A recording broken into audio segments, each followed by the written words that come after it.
day one, practice number one. I was there this morning. You may have seen me. You may have seen me this morning. I showed the stadium, I showed the field. There were some players warming up. It was nice. Actually turned out to be a great day. Temperatures went to like 62. It was acting like it was going to be totally like no sun, completely cloudy, but we ended up getting some nice sun. It was like, I even got, you might even see, there's some burn on my head. So, there's definitely some sun when there's some burn on my head. Anyway, I wanted to give an update on some of the players that we saw. We definitely got to see players. They came out and there were prospects, and it's really exciting to see guys that we watch film for that we talk about already. So there was certainly some of that. There was some of the guys we like. It's really funny. Like some of it is a surprise. Like it doesn't always go the way you think it's going to go. Sometimes you think a position is weak and you're not going to see a lot of good things in that position. Sometimes you think it's going to be this quarterback that stands out or this quarterback or that. Now, keep in mind, it's just day one of the practice. Quarterback position is really hard to judge because you don't know what they're asking the guys to do. As far as, one quarterback might be throwing downfield a lot versus another, and they're throwing to different receivers, and they've never played with some of these people before, and some of them are throwing to receivers that they do play with. Like Gabriel's here from Oregon, and he's throwing to Tez Johnson, and he's throwing to Ferguson, the tight end, and these are guys he knows, so they know that, they could just kind of communicate with each other because they know each other's plays and everything, and they know how to read what they're going to do. Whereas some of the quarterbacks here are just throwing to guys they've just met yesterday on the bus. Literally, and there's a bus. They're bussing these kids. These are kids. They're getting bussed around, man. Bussing from the field to the hotel to the convention center to here, they're there, to the press. I think they're having a good time, but you could tell it's a lot. It's a lot. I'm kind of glad they get Friday off so they can rest up before the game because it's a lot. What's going on, Eric Craig? It's good to see you, man. What's up is that we're here in Mobile, Alabama. Just in case anybody was wondering or nervous about it, I was able to get my Crystal Burger. I'm a White Castle burger guy, and I needed to try Crystal Burger. And it turns out that Crystal Burger is not very good. I mean, White Castle's not very good, right? So to have a cheaper version or a less tasty version of White Castle, not gonna cut it. It was missing a little bit of punch, missing a little bit of flavor. Didn't have that kind of flavor, but anyway, we'll get on to my first report. Best quarterback of the day award goes to Tyler Show. And I have to give it to him because he threw the majority of the passes to the receivers I'm going to talk about. So the national roster went first, and it was a show from like the wide receiver perspective. Like we were watching catch after catch, route running, and this was a surprise because after the first couple of guys, there's a couple of wide receivers that we have projected as first round guys. There's probably like three, and then there's not much, and then you have a bunch of receivers it's a great draft for second, third, fourth rounds, right? Lots of players, but as far as prime talent, there's not a lot, so you just don't expect to go crazy over the receivers. But I should know better because last year we saw a lot of the guys. Lad McConkey was here, and he wasn't first round, right? He didn't end up. I think he went up in the second round, but he was amazing to watch. Well, today we got off and we got started on it was a great start. It was a fun start. Great catch, really good receiver who made a great catch. Was really nice to see. He has really good hands. Is Pat Bryant from Illinois. Only one play, but I just wanted to he definitely raised our eyebrows. A guy that I seem to be the only guy to like. But you know what? As Dom C told me, he's in the background somewhere. But as he told me, trust your eyes, and as long as you're watching it and you like it, you're allowed to disagree. So I thought he was very impressive today. He's a guy I liked. Not many people are giving him too much. I guess not a lot of people are very impressed with him as much as I thought they would be. And that's Xavier Restrepo from Miami. I only discovered him because I was watching a lot of Cam Ward film, and I thought that Restrepo was good. I don't think he's like Justin Jefferson good. I mean, I don't think he's like a freaking crazy, phenomenal, unstoppable athlete. But he's kind of like he's just everywhere. He's just like a really versatile guy. Like I feel like he could play slot. He could play on the boundary sometimes. Just not overwhelmingly fast or anything like or he's not a freak. He's not an athletic freak, but I just feel like he's just one of those guys that's just going to get a lot of receptions. You know, it's 3rd and 6, and your quarterback's running, and Westboro he's gonna be the guy that's there. You know, he's gonna make those clutch catches for you. I think he could be a guy that gets eight. You know, early on. I mean, okay. So when I say I think he's a guy that can get 100 receptions someday, I'm not saying he's gonna do that as a rookie. You know how many people will come to me after a guy's rookie year and say, "You said he was going to be a 100 reception guy like Lad McConkey." It's like, no, I didn't say he was going to do it his rookie year. I think that Westbrook will be maybe not. I'm not going to say 100 because I said that for Lad, and I'm not as high on him as I am for Lad McConkey. But maybe let's say he's going to be a 90+ receptions guy a year, starting like by the 3rd year of his career. Like once he really gets going, I could see him being that. He's not going to put up crazy, like 1,100 yards. You know what I mean? 5 or 6 touchdowns. Like he's not going to be this world beater wide receiver. He's be a very good wide receiver too. You know, gets a lot of receptions. Not the big yardage guy. That's what I like about him. Anyway, he looked really good today. Really good, really crisp routes, running routes, but finding space. There's only one practice, but he was definitely looking like what I saw on the film when I was watching Cam Ward. So I was happy with him. Really awesome play, some good catches by a kid named Jaden Higgins from Iowa State. And what's really cool is there was a great catch by his teammate from Iowa State, Jalen Noel. I got to look at that's going to be fun. So to watch film on them because you could watch one, just watch Iowa State and boom, you could watch 2 wide receivers. So it's going to be fun to watch those two. Now I want to look at the film because they looked really good today. They were making, they made a couple of nice plays. They were fun to watch. And then there is a crazy, crazy cool catch by a kid named Jalen Lane from Virginia Tech. So that should make Green Bean happy. His name is Jalen Lane. Really nice catch deep. And there was a guy over him. I mean, these are good cornerbacks. You have to understand these are Senior Bowl cornerbacks. So it was traffic. He had to jump up deep, running deep, full speed, jumps up, makes a really terrific catch. Caught my attention. So Jalen Lane, that made my day for him. Definitely a kid I'm going to look at his film. Virginia Tech, so that's fun. And a lot of those passes, I'm talking about these wide receivers. This was Tyler's show. And let's just say it was Tyler Show's show. there was a Canadian guy that people are talking about, Taylor Argusma from Laurier or something. This Canadian kid or what? Dylan Gabriel from Oregon. I mean, Dylan. Those guys, everybody was fine. I had no problems with the quarterbacks in the morning. But Tyler was definitely had the best arm, was making the best throws. So here's the wide receiver I was the most excited about. And it's funny because we were making fun of him the whole, during the trip up, and we were making fun of him right before the practice started, and that's Tez Johnson from Oregon. We were laughing because he's tiny. He's like 5'9", 156 pounds. We're making a total joke of him. And then he hit the field.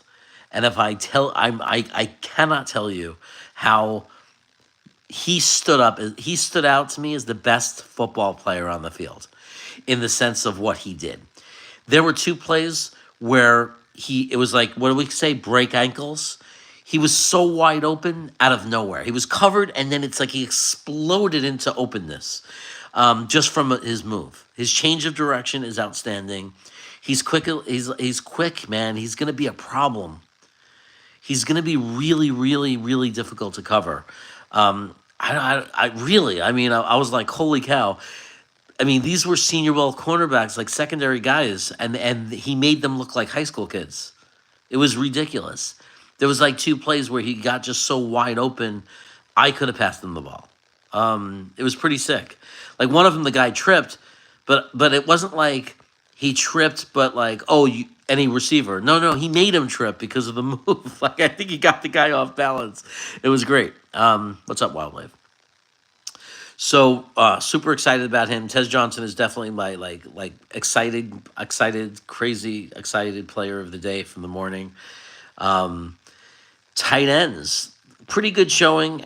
Harold Fannin, the guy from Bowling Green, I'm super excited about. He looked fast. He looked quick. He did drop one. I don't know if it was his fault or the quarterback's fault. It's hard to say. I would have to watch the film on that. I think Dom has it. It was too fast for me to see whether it was his fault or not, but it looked like it was on target and he had a drop. But that's just a drop, guys. It doesn't make me stop loving Harold Fannin. Um, Terrence Ferguson had some nice. What did Dylan call it? Oh, he had a nice shake route. That's my new word that I learned today. Shake route. Anyway, Ferguson looked good from Oregon, tight ends. So there's like, it's good to see tight ends that, again, don't have to be first round picks, right? I mean, these are guys in the draft that we could look at. He looked decent. Gavin Bartholomew looked good. I mean, and I think he's not just a one dimensional guy. Like from the little I know of him, and I have to watch more, but I actually think that he could be like a more complete tight end too. So he's someone to look at. So those were the three that stood out to me as far as tight ends, and then I don't know. I just a new favorite tackle of mine, who you probably all know. It's not like nobody's talked about him, but Ozzy Trapillo. Trapillo. I always say his name wrong. Dom C's going to come running here to correct me. Boston College. Look, we could argue all day whether or not. I like to say he could be. To me, his floor is like a swing tackle. That's his floor, because I think he's in college. He's played both. Let's just say it doesn't matter. We don't have to fight or yell about it, because if it was a Jet, he's going to be a right tackle anyway. So there doesn't even have to be the debate of whether he's a left tackle or not. If we drafted him, it's a meaningless conversation, because he would be definitely our right tackle of the future. Maybe even step in and start. I don't know. Ideally, I like it when you don't put guys under that pressure. Like if we brought Moses back for a year, I'd feel much better if Ozzy was like, I had a year to just develop and maybe just be an emergency guy, like a swing tackle that comes in if we needed him. But Ozzy Trapillo for Boston College. Take a look at him. He's fun to watch. The only defender that really stuck out to me that we've been following, talking about a lot, and we actually, Tom C got to talk to him, is Joshua Farmer from Florida State. And I'm not going to let the cat out of the bag. He said something in the interview to Dom, or off camera to Dom, that I'll let him. It's his story. That's kind of cool about as far as his, about the potential of being a New York Jet. And if you look at the school that he played at, you might be able to figure out what that's about. The the American roster came out in the afternoon. I want to talk about a guy named Mason Taylor. His father is an NFL football player. You may have heard of him. He's the LSU tight end. Not a good blocker. That's what we've learned. We learned that he's definitely not a good blocker. We learned that when we were watching the tape of one of our favorite players at the Senior Bowl here, Miles Frazier. I'll talk about a little bit more. But anyway, Mason Taylor is a receiving tight end, okay? Some of you don't care about blocking with a tight end. It's funny. You don't really want a tight end. You just want another receiver that lines up and pretends he's a tight end. But Mason Taylor, us outside of the blocking issues that we've caught, at least we saw one game that it was very concerning. He's a good receiver. So that's a tight end to pay attention to. And on the opposite side of that spectrum is Jackson Hawes from Utah, from Georgia Tech. So he's actually playing with a quarterback that I love, something King, from Georgia Tech. He's going to stay in school. He'll be a guy that next year comes out in the 2026 draft. People are going to hate him because he's going to be like 25, 26 years old. So he's going to be too old, people are going to say. But he's a really good athlete, really good quarterback. Anyway, he plays with Jackson. Jackson is not a receiving tight end. So if you look him up, you're not going to be happy with the receiving numbers. But he's a blocking tight end. He loves to block. He loves to make contact. Eventually, we'll play the interview. We got to talk to him. We got an interview with him. And you'll learn all about what he likes to do. Cool dude. We liked him. He was really nice. A couple of defensive tackles to look for that are on the American roster is Deion Walker from Kentucky and Walter Nolan from Ole Miss. And then there's our favorite guy. There's our biggest crush, and we got him. We got an interview with him, so we got to talk to him. And he's a great kid, super nice, and it's a great interview. He got very technical. He was telling us the things he needs to work on for his game. This is a guy that we will not shut up about, and we're probably not, and we're going to continue to not shut up about. Miles Frazier, the right guard from LSU. But here, one thing that you should know: we went in there in love with the kid. We went in there already loving him, already thinking this is going to be a steal in the draft. I don't not. We would say fourth round. I'm not so sure he's going to make it that long, because he won the day today on the offensive line.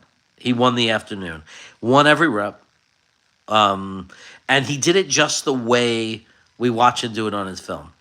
When this kid locks hands on the inside, when he comes out and his hands are on the inside, it's over. The play is over for whoever he's defending. They're not getting away from him. So I don't know how he's a fourth round guy, except I do know how, because Tom told me. The reason he's a fourth round guy is because he is limited probably in the scheme where he's going to be effective. Meaning, he's a big 340-pound guy, so he's not going to have the athletic and the smoothness and the quickness and the agility in the NFL, most likely to be an outside zone blocker, right? So he's not going to play in that scheme. So that hurts a guy. When you're limited to a scheme, it hurts you, especially because teams in the NFL, the turnover of coaches, the turnover of offensive coordinators, it's when you pick a guy, you have to, you want to feel confident we're going to be power gap for a long time, for the long term. So if you're a team like Pittsburgh, and you know that your coaching staff and your style of play is not going anywhere, you feel a lot better about a kid like this. But if you're a team unfortunately, like the Jets, that every 2 or 3 years the system changes, you do have to take that into consideration. I think when you look at our running back room, I think even though we were a little bit hybrid last year and we mixed it up, I think that we're going to be mostly power gap running. And I think that when you can get a guy in the fourth round, if he's there in the fourth round, he's not just like a starter. I'm gonna say I think he's gonna be I think he's gonna make a Pro Bowl someday. I do. I think he's really, really good. I think he'd be very popular in the Jets. I think you guys would love him. Fourth round pick, cost us nothing. I think by his second year, if we don't retain both guards that are going to be free agents next year, and this kid came in next year, sat on the bench this year, if we need him, he's there. But if he came in next year as the starter, I think he'd have an okay sophomore year, first year playing. I think he'd be okay. He'd be okay, like a Frankie 60 PFF guy, where Frankie goes, he's okay. And then I think year 3, year 4, I think he starts to just evolve.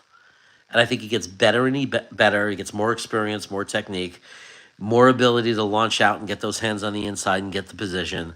And when he gets the position, he wins. So I can't say enough about it, man. He's a huge,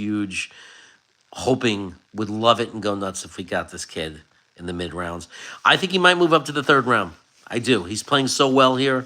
He might turn heads and get too much attention. It might be because we won't shut up about him. So, every time it feels like we talk about a guy who's supposed to be available in a late round, it feels like we push them up a few rounds. So, you never know. Wild Wave, what's going on, man? Fannin is like a wide receiver 3. He seems a little small. Yeah, it's kind of funny. There's probably not much difference in size and the way he plays than it's almost like Alan Lazard if he was a little bit bigger to be a tight end. It's probably like a line in the sand of a tight end and wide receiver, and Alan Lazard is on one side and Fannin is on the other, but Fannin has great hands and doesn't drop the ball. So imagine a Lazard who can catch, who's a little bit bigger. Like Lazard, like Fannin, yes, he's not going to be a good inline blocker, but he could be in line. He is going to be a tight end. He's going to sometimes be in line. He's just not going to be elite. He's not going to be someone you expect to be a good inline blocker. It's not ideal, but he's a tight end. He's going to be one. Whereas Lazard won't, he couldn't actually be an inline tight end. So, like we don't want to, they don't overlap.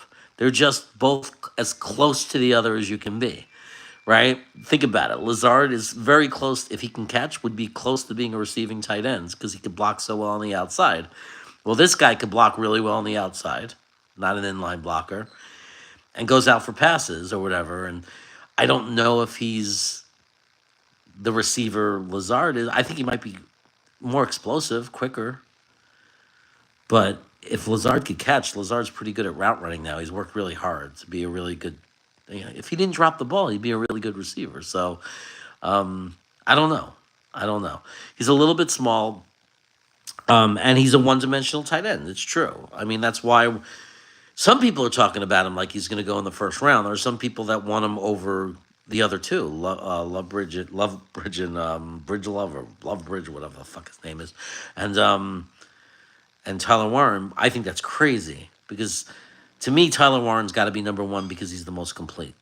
I mean, because you could do anything with him. You could line him up in line to block. You could use him as a fullback. He's a receiver. Like to me, it's a no-brainer. Like it's got to be Tyler Warren.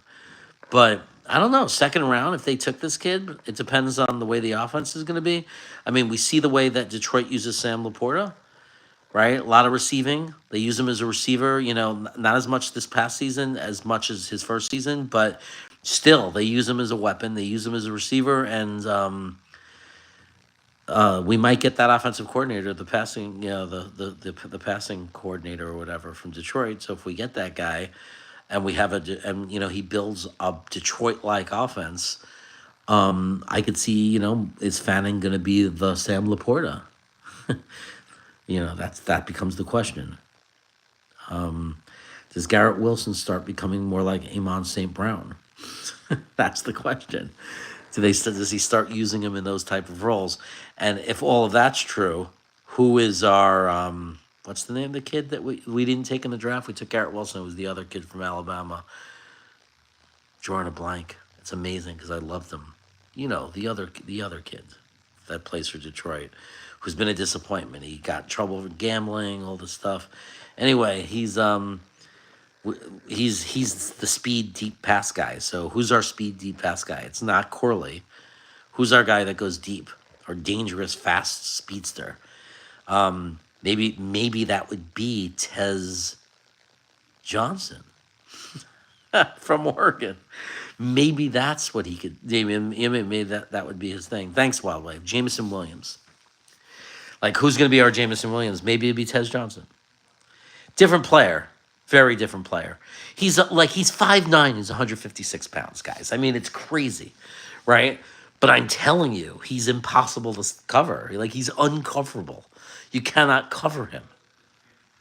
So it would just be kind of freaking cool if we drafted a guy like, I don't know. I think he's going to be, I guess the best, not compare him talent-wise. I hate that you can't do player comps without people taking it too far. Like stupid Gitmo Bob. Oh, you said he was Adrian Peterson. It's like, no, idiot. I'm talking about the style of player he is. I guess I'm going to make the comparison to Tank Dell because Tank Dell they said was too small, and he's smaller than Tank Dell. But if you're going to compare him to another player, I guess you got to take the smallest guy you could think of in the NFL that's had some type of success, and that would be Tank Dell. It's the first time for everything, right? I mean, what was Spud Webb? There was a basketball player. What was he, 5'6"? It just happens, right? So this will be that guy that blows everybody's mind because he's 156 pounds and he's 5'9". He's a tiny little guy, but he's uncoverable. Based on today, I'm basing that on today. He's uncoverable. I can't wait to watch this film, but today he was uncoverable. They didn't know what to do. There was nothing they could do to stop this kid. He was all over the place, wide open. They could not cover him. I wish there were more reps. I wish we could have seen more of him. It was that much fun. On the few plays that I got to really see it, it was so much fun to watch. I said, look at this little, I don't want to say the word. I don't want to get shut down for cursing. But effer. I said, look at that little effer. He's all over that. Look at that little effer. He's like a little bug. Like a little cockroach running around the floor that you can't get. It was crazy. He's gonna hurt some teams, man. He's gonna be like he's gonna score you out for passes, and no one's gonna be. He's gonna sneakily get a lot of he's gonna be open. And he's gonna catch passes. He's gonna hurt you. Any linebackers stand out today? Honestly, didn't look too much at the linebackers. I'll ask Dom C. He looked more. I didn't focus a lot on the defenders. Um, I just told you, Farmer looked good. Walter Nolan, Dion Walker. These are guys. These are tackles that we're looking at. I'm looking at the names just to see if anything pops out at me. If somebody made a play or because there were some linebackers who made some plays, but I just don't.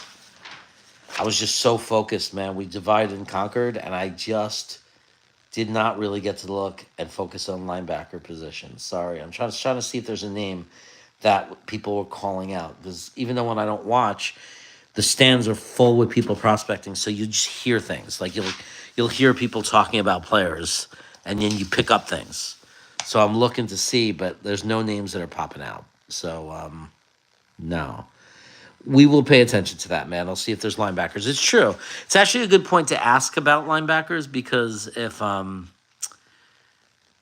uh you know the back end becomes a little bit more, it starts to become more important, depending on the defensive coordinator. If it really is Wilkes, then we're caring about safety, but linebacker matters too because he's going to mix it up more. He's not only going to do 4-3, he's going to go a little bit more hybrid. There'll be times where he might have four guys standing, and so we might need a little bit more linebacker going on.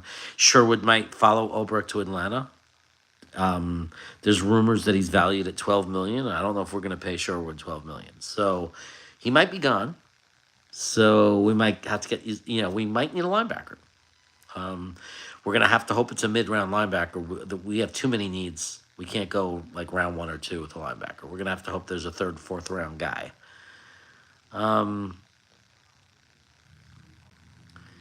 Let's see. Baba Booey looked good too, Uncle Jeremy.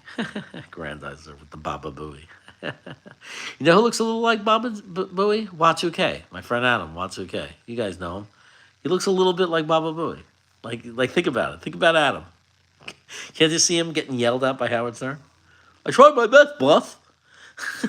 That's so bad. He's gonna hate me if he hears that. Anyway, guys, just wanted to just give a quick update. Just players that stood out and everything like that. That's pretty much it for day one. I'll be watching the receivers again tomorrow. I'm going to try to pay attention more to the corners that are covering them, and the safeties and that kind of stuff. Safeties are really hard to evaluate. So I don't know. I don't know if I can give much value there. I'm not much of a study their hips kind of guy, So, but corners, I could judge corners. I could see, do they stick with the receiver when they go up? Are they turning towards the ball? How are their hands? Where are their hands? Like all that. I can do that. I could do that. Yeah, sack that like button. I appreciate that, Eric. Absolutely can. Anyway, just want to say hello, everybody. That's a report from Mobile, Alabama. And I'll be back tomorrow, probably tomorrow morning. I might jump on for a few minutes, show you the field, and just getting pumped up for day 2. But right now, I don't know. I ate already. I'm going to have to take a nap. Take care.